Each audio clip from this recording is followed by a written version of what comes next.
All right, so this week we're working on a little project. This is going to be for a club. I got a bunch of students coming in this week after school to work on a little project. We're going to do a bracelet. Kind of one of the techniques I want to do is kind of like how to draw that material down. So we're going to basically create a flat stock from 3/8 material, and we'll go from there. So the technique that I would like to discuss or teach in this little project is we have the anvil edge, the anvil corner. When you lay your stock of material on there, okay, you're going to hit it right there with the hammer. So the hammer needs to come down. You can see that the hammer is about half on the anvil, half off the anvil. And so when it hits that, so you'll see when you hit it, you create a little shoulder here on the bottom where it's pushed down past the corner of the anvil. Okay, so then what you're doing, you're gonna rotate your stock 180 degrees, bringing that up to the top to create a flat piece. So the next, when I rotate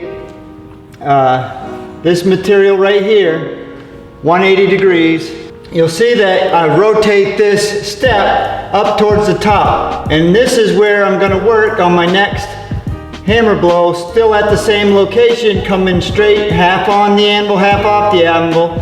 I'll squeeze this part down continually, and then it'll push this side over here, it'll push it past the anvil on that side.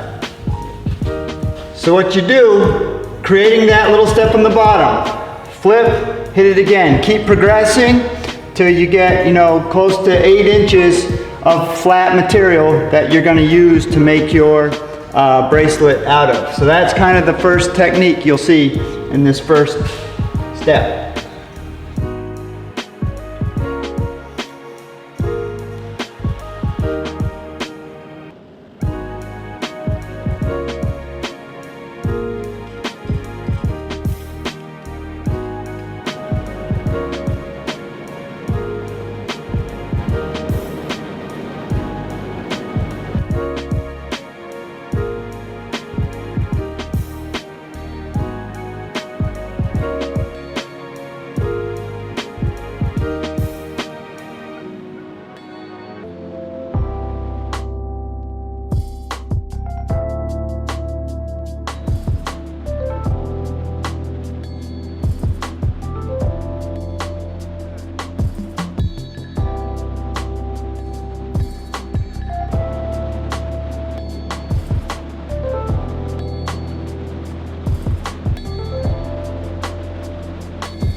So you'll see here on this next step, what I'm coming to, I'm holding my stock at the edge of the anvil itself. That way when my hammer comes down, it's gonna hit that, make sure it hits that stock first. Now in here, if I come down, the potential is I'm gonna hit the anvil with my hammer. So I wanna hold my stock at the edge of the anvil, come down on it, and basically I'm looking to spread that end, hopefully kind of double up the width of whatever I have there for my flat stock. Kind of double that, kind of fan that out. It's gonna be thinner, but it's gonna be wider, and that's what I'm looking to do on each end.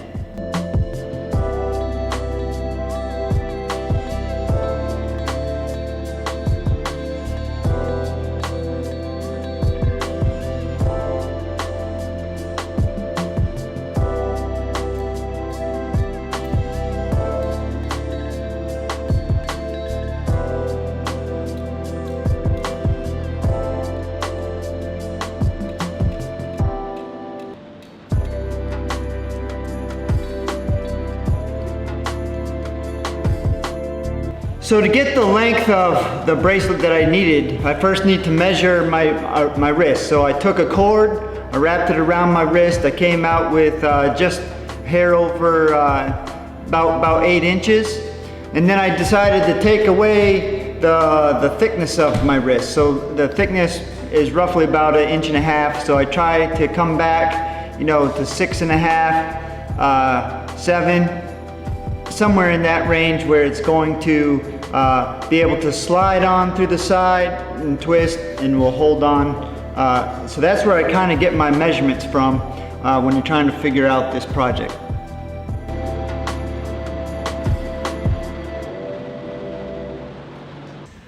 So when it comes to hot cutting, the idea is you want to kind of protect your tool. You don't want to be hitting this with your hammer. So the first step, when your metal piece is hot, you're going to come in, set it there. It's just kind of a light blow to mark it. You want to get it marked kind of all the way around the piece.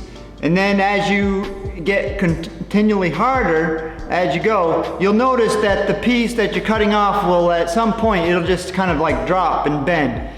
And at that point, it's usually weak enough you can break it off with a tongs or something that you need to separate it. So that's the trick you need to know about using the hot cut.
Now for bending the bracelet into shape, I basically, the bracelet is going to bend more on the sides than it is on the middle in the flat area. There's kind of a flat area in the middle, then it's kind of bent on both sides. I did that, I kind of bent, you could see I bend the sides over the edge of the anvil, and then I kind of true it up a little bit on the horn to get a little bit better of a round so it's not just bent on me, but try to straighten out that curve.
So this piece came out pretty good. I was actually pretty surprised. Yes, it fits right on. It functions. It kind of slides on, then twists. So you can see it holding in place. Basically how I planned on it. Sometimes you'll have to do a little bit more tweaking to get it to fit. It might be a little bit back and forth. For the finish, I just applied kind of a vegetable oil finish, got it to kind of a blue heat, cleaned it up, and was able to apply the oil finish to it. So it came out looking pretty good. So, thank you for watching this video. If you'd like more, hit subscribe, ring the bell, and I'll see you on the next one.